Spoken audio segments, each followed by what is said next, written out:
The colony on Seven had always been a place of peace. For 300 years, the people had built their civilization on the idea that violence was not the answer to anything. Their buildings stood like crystal towers against the orange sky, and their farms grew food that fed 50,000 souls. Children played in the gardens. Elders sat under the sun and told stories of the old days when their species first reached the stars. Lydia Grant walked through one of these gardens on a quiet morning. She was human, which made her strange to look at among the tall, thin with their smooth skin and large eyes. But she was family. She had lived here for 5 years as the human ambassador, and in that time she had learned their language, their customs, and most importantly, their way of thinking. Lydia was 42 years old, with brown hair tied back simply and eyes that showed kindness and strength at the same time. She wore the light robes that the preferred, though she still kept her human boots. She was walking toward the council building because she had been called to an emergency meeting, and the message had sounded urgent. When she arrived, she found the council chamber in chaos. 20 leaders stood around a large table, their movements quick and stressed. Their antennae bent forward, a sign of worry in their culture. Prime Minister, the leader of the colony, saw Lydia and waved her forward. Thus said simply, his voice like wind through dry leaves, "They are coming." Lydia felt her heart drop. Everyone in the galaxy knew about the Empire. They were a military species that had conquered everything in their path. They were not interested in trade or peace. They took what they wanted and destroyed anyone who resisted. "How long?" Lydia asked. "Our sensors show their fleet will arrive in 6 weeks, said council member, a female with silver markings on her skin. "Their ships are massive. We count at least 100 military vessels in their fleet." "We have no defense," added council member, his head hanging low. "We have never built weapons. We have never trained soldiers. We cannot fight them." Lydia looked at the faces around the table. These were good people. They had spent their entire lives learning how to grow food better, how to help the sick, how to teach the young ones. They had no experience with war. The very idea went against everything their culture stood for. "What do we know about why they are coming?" Lydia asked. "The commander has sent a message," said, and he activated a screen on the wall. A deep voice spoke in clear galactic standard, the common language of space. "The colony is now part of the Empire. You have 7 weeks to surrender all resources and submit to our rule. Any resistance will result in complete destruction. This is your only warning." The voice stopped, and silence filled the room. Lydia realized that these people who had shown her nothing but friendship and care were about to lose everything, and there was nothing they could do to stop it. "We could try to negotiate," someone suggested weakly. "Do not negotiate," said another voice. "They have already taken the colonies to the north. Everyone there tried to negotiate. They killed their leaders and enslaved the population." Lydia's mind was racing. She thought about her people on Earth. She thought about the United Nations Space Command and the defense fleets that protected human settlements. She thought about her own country and how they had always tried to help people in trouble, even when it was difficult. "There might be one option," she said slowly. Everyone turned to look at her. "Earth," Lydia continued. "I can send a message to my people. I can ask them for help." The room erupted in confused voices. Raised his hand for silence. "The humans are very far away," he said carefully. "And they are still learning about space travel. We do not know if they can reach us in time or if they will even want to help us." "I know," said Lydia. "But they are the only hope we have. The humans value life. They value protecting people who cannot protect themselves. If we ask, they will listen." Looked at. The Prime Minister stood quietly for a long time. Outside, the sun was setting, painting the sky in shades of purple and gold. Somewhere far away, a fleet of warships was moving toward them through the darkness of space. "Do it," said finally. "Send the message." Lydia went to the communications center. Her hands shook a little as she typed the message. She wrote about the people and their culture. She wrote about the children and the elders. She wrote about 50,000 lives that would be lost if no one helped. She wrote about the fleet and how powerful they were. And then she made a simple request: send help. She encrypted the message and sent it across the stars toward Earth. The signal would take weeks to arrive, traveling at light speed through empty space. And even if it arrived, there was no guarantee that anyone would listen. There was no guarantee that human ships could reach 7 before they did. Back in the council chambers, Lydia told the Prime Minister that the message was sent. nodded slowly. "Now we wait," he said, "and we prepare." But they did not know how to prepare for war. They began to organize evacuations and gather food and water in underground shelters. They tried to move the young ones and the elders to safer locations, though there was nowhere truly safe from a fleet of warships. Lydia spent her nights looking up at the stars. She thought about her family on Earth. She wondered if they had received her message yet. She wondered if they would come. And most of all, she wondered if she had made a terrible mistake by making a promise she was not sure could be kept. The days passed slowly. Reports came in of refugee ships arriving from the colonies to the north. Thousands of people came, displaced and traumatized by the conquest. Their stories were all the same. They had demanded surrender, and when the people could not fight back, they had simply taken control. The message from Lydia Grant arrived at Earth on a cold morning in the communications facility of the United Nations Space Command headquarters in Geneva. The operator who received it was a young man named, and he almost did not believe what he was reading. An alien species asking humanity for military help. An invasion fleet that would destroy them in weeks. Brought the message to his supervisor, who brought it to the department head, who brought it to General. The message reached the top of the chain of command in less than an hour. General was 48 years old, and she had spent her entire adult life protecting people. She had fought in wars on Earth, had studied military strategy at the best schools in the world, and had worked her way up to command the entire Earth Defense Fleet. She was tall and strong, with gray beginning to show in her dark hair. Her eyes were sharp and intelligent, and people who worked with her knew she cared about doing the right thing, not just winning battles. When she read Lydia Grant's message, she closed her eyes for a moment. She thought about what it meant. She thought about the risk. And then she called an emergency meeting of Earth's political and military leaders. The meeting room was full of important people. There were politicians, scientists, military commanders, and advisors. General stood at the head of the table with the message displayed on a screen behind her. "This is from Ambassador Lydia Grant," she began. "She is asking for our help. A species called the is being invaded by a military power called the. The invasion will happen in approximately 6 weeks. They have no military defenses. They are asking if we can help protect them." The room erupted in argument. Some people said it was too risky. Some said they did not have the technology to reach that far into space. Some said they should not get involved in alien conflicts. Some said it was a trap. Some said they should focus on protecting Earth first. General let them talk. When they finished, she stood up. "I understand your concerns," she said. "All of them. But let me ask you something. If we had the power to stop a massacre, would we do it? If we had the strength to protect innocent people from being destroyed, would we use that strength?" A politician named Henry spoke up. "General, we do not even know if these aliens are good people. We do not know if helping them will put our own people at risk." "That is true," said. "We do not know for certain. But I know that Lydia Grant has lived among these people for 5 years. I know that she would not ask for help if it was not real. And I know that if we turn away and millions of people die, we will have to live with that choice forever." Another leader, a woman named, asked a practical question. "Can our ships even reach them in time?"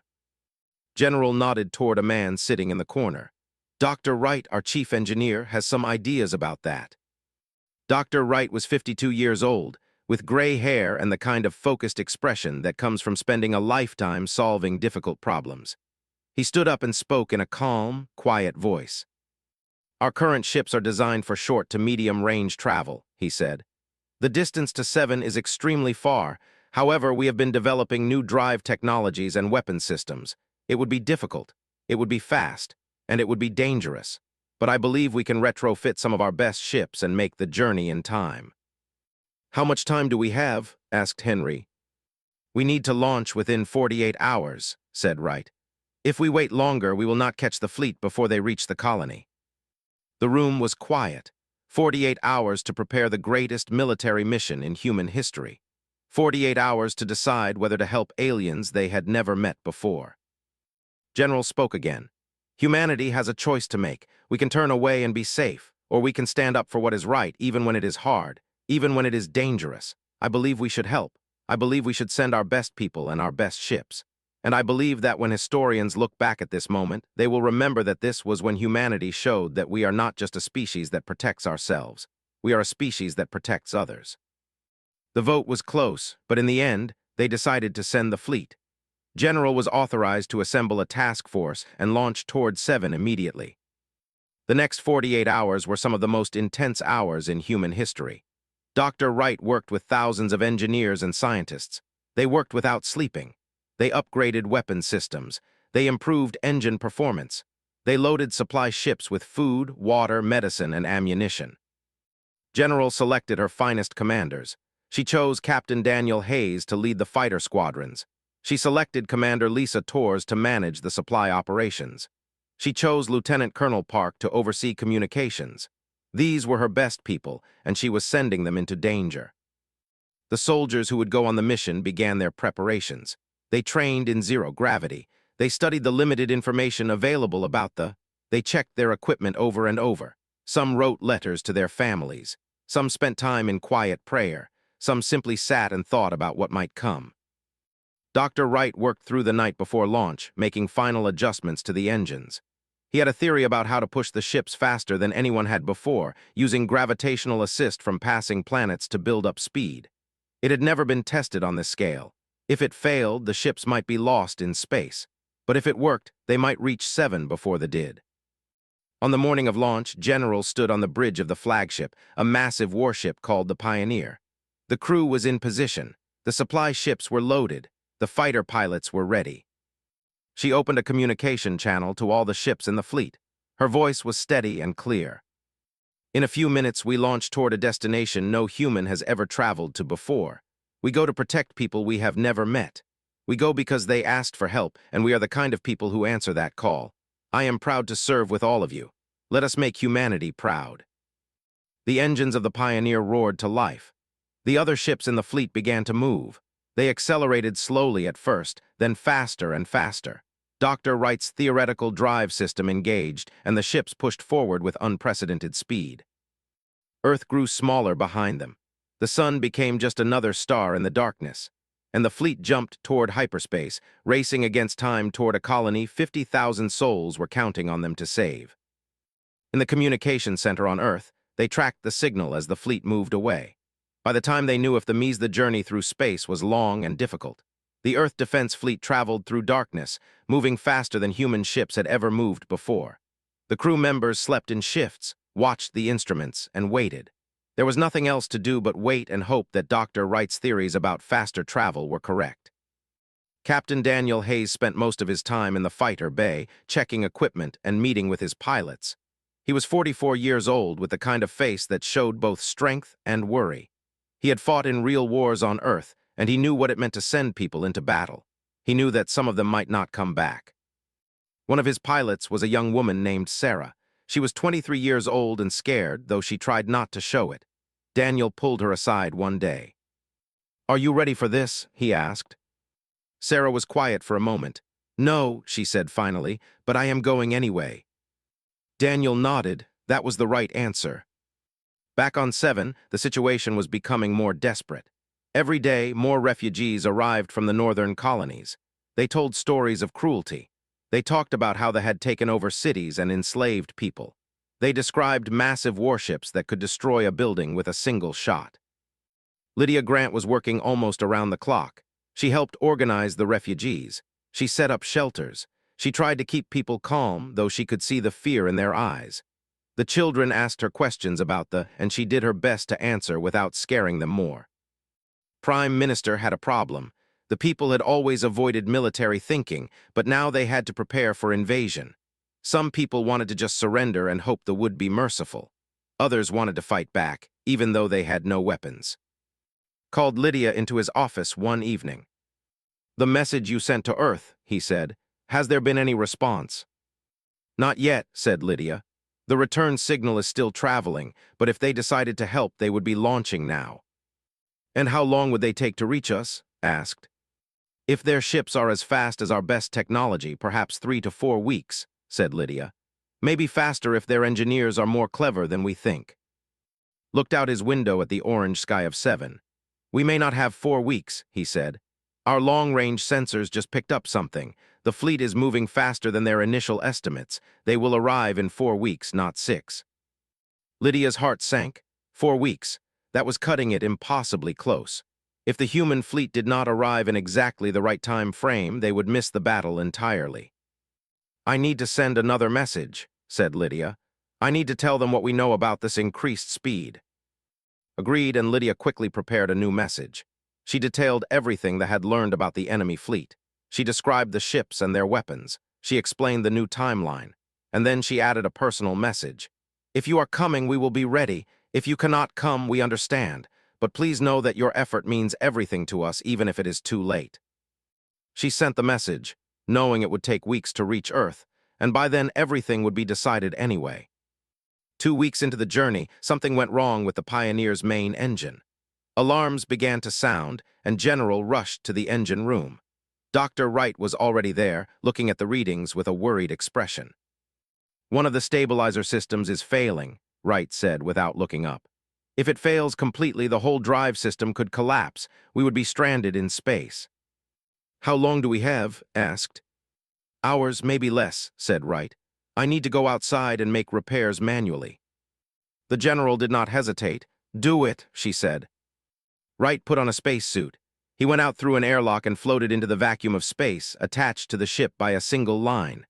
The cold and the darkness would have terrified most people, but Wright was focused on the problem.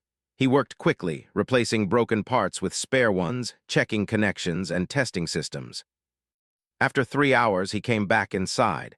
His fingers were numb from the cold, even through the suit's insulation, but the engine system was stable again. "Good work," said. "Do not thank me yet," said Wright. "We still have no idea if any of this will matter. If we arrive and find the colony already destroyed, none of this means anything." Understood that fear. She carried the same fear, but she did not let it show. "We will arrive in time," she said, "and we will protect those people." On the 3rd week of travel, the fleet was detected by the human scanners. The signal showed a massive military force moving through space with terrible purpose. General looked at the readings and felt the weight of responsibility on her shoulders. Captain Hayes came to her. "The pilots are ready for combat," he said. "They want you to know that no matter what happens, they will fight." Nodded. "Tell them I know. Tell them I would not trust anyone else with this mission." The fleet moved closer to 7. They were only days away now. Dr. Wright made final checks to all the weapon systems. He had added new technology that no human weapons had ever used before. They had untested capabilities.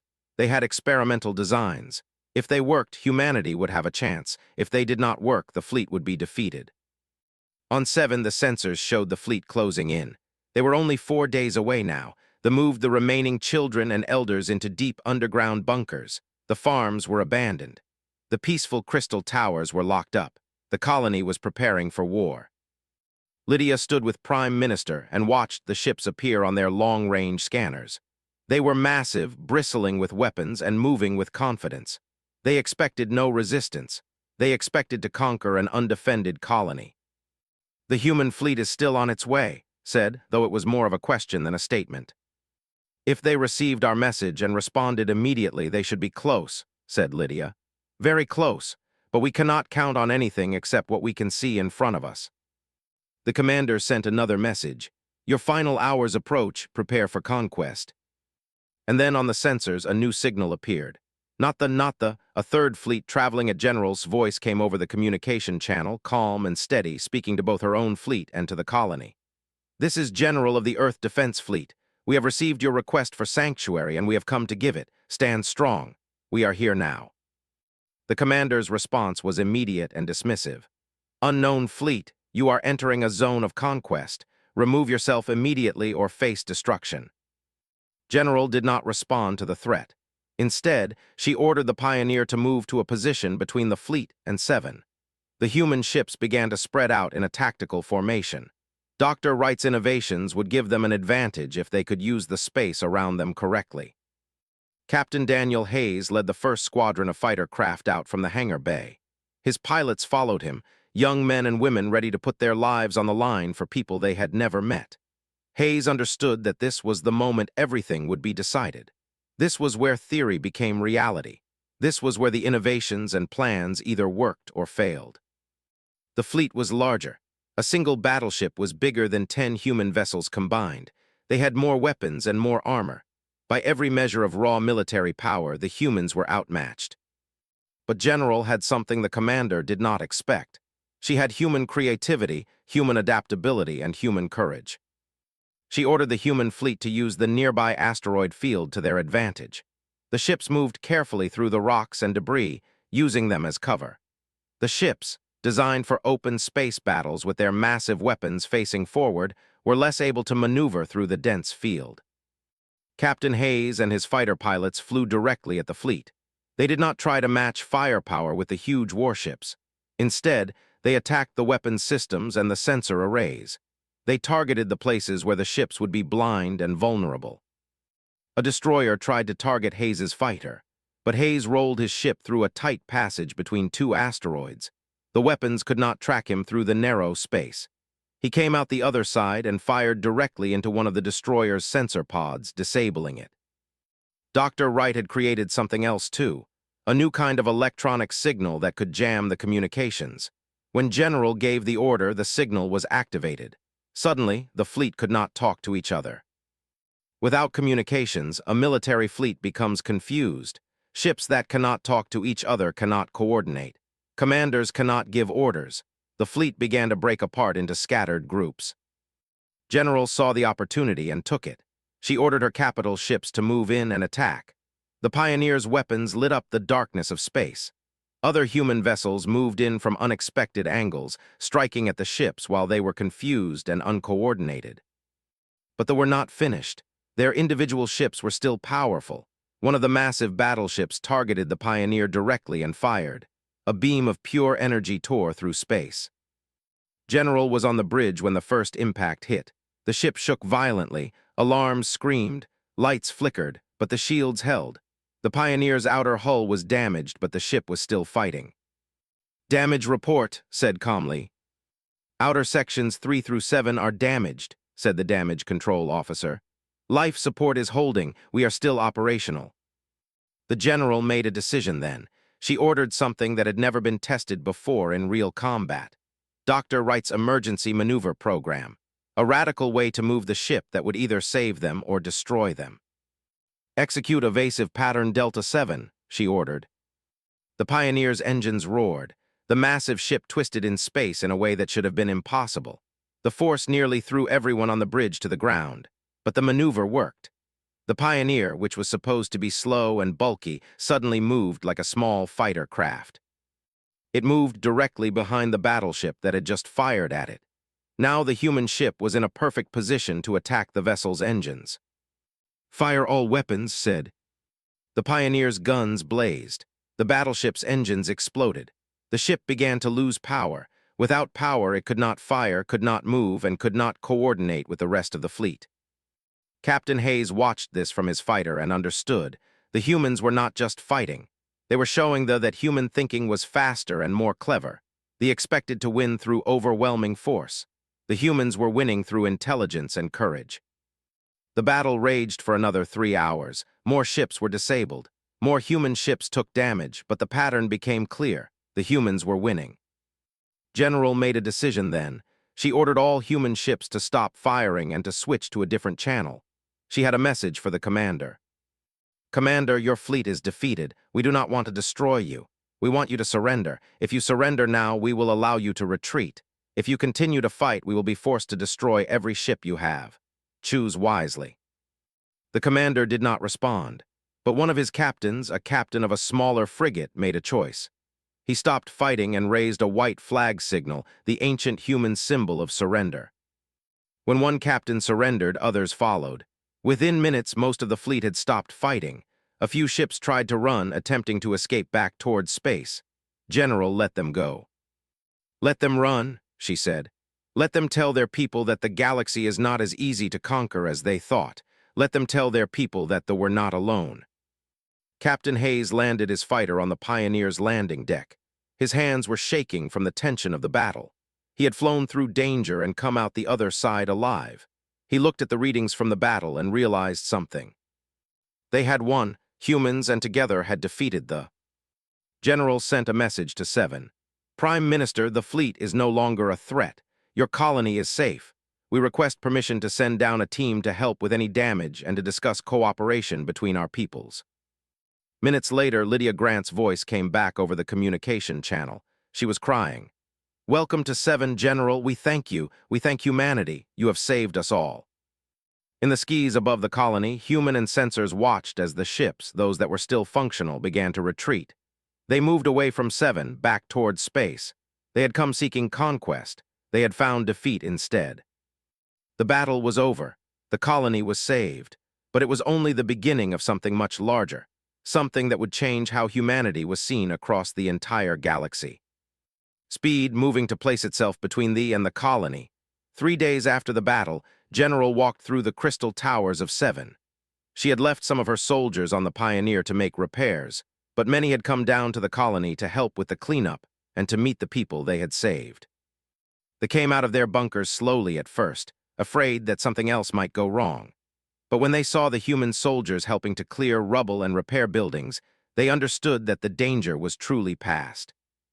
Lydia Grant met General in the Prime Minister's office, was there along with most of the council. The leaders stood as the human general entered. It was a gesture of respect that had not existed before this day. "General," said formally, "we owe you a debt that can never be repaid. You came across impossible distances to save people you did not know. You risked your own people for us. We are grateful beyond words." Nodded. She was tired from the battle and the long journey, but she was not too tired to show respect to these people. "Prime Minister, your people showed courage in reaching out for help. That is not an easy thing to do. And your faith in humanity, even when you did not know if we would come, was brave. We came because that is who we are. We are the kind of people who stand against tyranny. We are the kind of people who protect the innocent when we can." She paused, looking at the faces of the council. "But I want to be clear about something.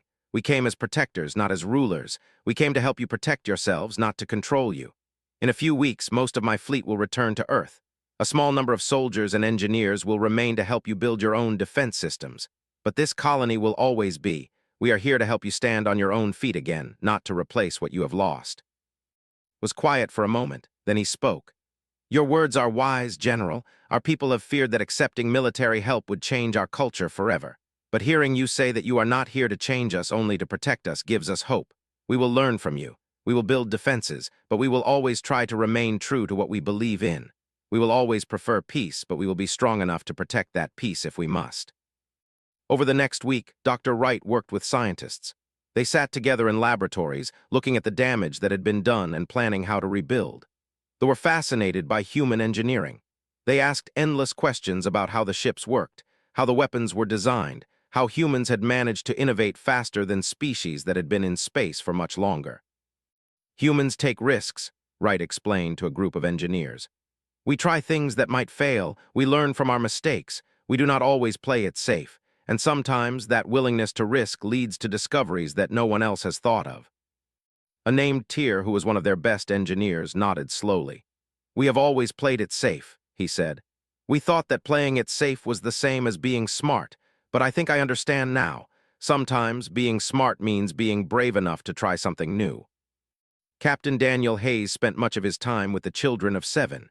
He sat with them and told stories about Earth. He told them about mountains and oceans and wild animals and cities full of lights. The young listened with wide eyes, fascinated by this strange world so far away. One day, a young girl named Sora asked him, "Are you scared when you fly your fighter?" Hayes thought about the question honestly. "Yes," he said, "I am scared, but being brave does not mean you are not scared. Being brave means you do what you need to do even when you are scared." Sora thought about that answer for a long time. Then she said, "I will try to be brave like that." On the final day before the human fleet was scheduled to depart, there was a celebration. Humans and gathered together in one of the colony's great halls. There was food and music. Both species danced together, though the humans and did not dance the same way. General stood with Lydia Grant and looked out at the gathering. She saw soldiers laughing with civilians. She saw Dr. Wright explaining something to a group of young who were completely fascinated. She saw Captain Hayes playing with children, both human and running through the corridors with joy. "They will remember this," said Lydia. "They will remember that when they needed help, humans came, not because we were powerful, but because we cared." And humans will remember too, said. We will remember that we are capable of more than we thought. We will remember that we can face impossible odds and win. But most importantly, we will remember that protecting the innocent is worth any cost. The next morning, the human fleet prepared for departure. Thousands of came to see the ships lift off. They waved and called out thanks. Some cried. Some simply stood in silence, watching the ships that had saved them rise into the sky. Lydia Grant stayed on 7. She had been named the official ambassador of human relations, with expanded authority and responsibility. She would represent both peoples to each other. She would help them understand humans better. And she would help humans understand that their place in the galaxy was not just to protect themselves, but to protect others when they could. As the Pioneer rose into the atmosphere, General looked back at 7 one final time. She thought about the risk that Earth had taken. She thought about the soldiers who had been willing to travel so far from home. She thought about Dr. Wright's innovations that had made victory possible. But mostly, she thought about how humanity had proven something important on that day. They had proven that they were not just another species trying to survive. They were a species with principles. They were a species with courage. They were a species that would stand against darkness and injustice. The fleet reached orbit and prepared to make the jump back to Earth. General sent one final message to the colony. Thank you for trusting us. Thank you for asking us for help. We will never forget you. And we will be back whenever you need us. That is what allies do. That is what humanity does. As the human ships jumped to hyperspace and began their long journey home, new messages were already being transmitted throughout the galaxy. News of what had happened at 7 spread across star systems and planets. Other species that had never heard of humans before, began to ask questions. Who were these humans? How had they defeated why had they come so far to help people they did not know? The answers to these questions would shape how the galaxy saw humanity for generations to come. The story of 7 would be told in countless different ways, on countless different worlds. But the core of the story would always be the same. When good people asked for help, humans had answered. When innocent people needed protection, humans had stood up. When the darkness of conquest threatened to consume others, humans had brought light and hope. And that, above all else, was what the galaxy would remember about the day humans arrived with generals, inventors, and fleets. The human fleet was here. Had succeeded or failed, the ships would already be too far away to help or bring back. General and her people were truly on their own now. The journey to 7 had begun. Lydia met with families as they arrived. She tried to comfort them and tell them that help was coming, but deep in her heart she was not sure if she believed it. 6 weeks, the had said, 6 weeks before they arrived at 7, and Earth was still millions of miles away.